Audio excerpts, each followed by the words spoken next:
चलिए, class 10th में आपको नियामक ज्यामिति पढ़ाए हैं, क्या फॉर्मूला याद है? Yes sir. आप सबसे पहले मुझे सुनाएंगे बाबू, नियामक ज्यामिति किसे कहते हैं? नियामक ज्यामिति गणित की वैसी शाखा है जिसमें ज्यामिति का अध्ययन बीजगणित के माध्यम से किया जाता है, उसे नियामक ज्यामिति कहते हैं। बहुत सुंदर। आप ये बताएंगे बाबू, नियामक ज्यामिति का खोज किसने किया था? रेने डेकार्ट ने। चलिए, कहाँ का रहने वाला था? फ्रांस का। फ्रांस का।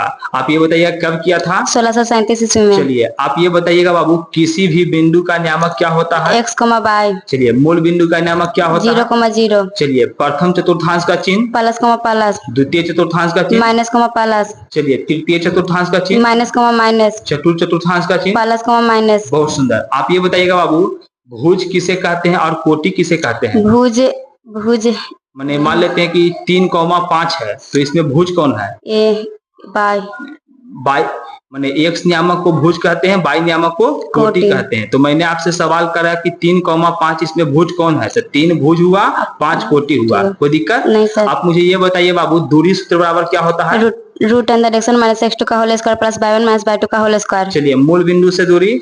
मूल बिंदु से root under x square plus y square. चलिए, आप अंतर विभाजन सूत्र? mx2 प्लस n x1 बटा m प्लस n कमा y2 प्लस n y बटा m प्लस n। चलिए, बा विभाजन सूत्र? mx2 माइनस n x1 बटा m माइनस n कमा y2 माइनस n y बटा m माइनस n। चलिए, आप ये बताइए मध्य बिंदु बराबर?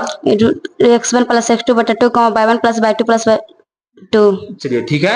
आप त्रिभुज का केंद्रक बोलेंगे? x1 plus x2 plus x3 बटा 3 y1 plus y2 plus y3 बटा 3। चलिए, आप मुझे ये बताइएगा बाबू, त्रिभुज का क्षेत्रफल क्या होता है? 1 बटा 2 मझली bracket x1 by 2 minus y3 plus x2 by 3 minus y1 plus x3 by 1 minus y2 मझली ब्रैकेट। बहुत बढ़िया है। आप ये बताइएगा, दूरी सूत्र से संरेखी होने का शर्त? y1 माइनस y2 बटा x1 माइनस x2 बराबर y1 माइनस y3 बटा x1 माइनस x3। चलिए, बहुत सुंदर। तो कहीं समझने में कोई दिक्कत? नहीं सर। तो आप क्लास 9th का स्टूडेंट है, 10th का मैथ समझने में कोई दिक्कत होता है? नहीं सर। बताओ, केवल आपका मैथ बढ़िया या सब विषय समझ में आता है? सब विषय समझ में आता है। विषय समझने में दिक्कत? नहीं सर। तो इसी तरह से आप लोग याद करिएगा और आपका बेस्ट ऑफ लक। अगले वीडियो में आपसे मिलते हैं, ठीक है?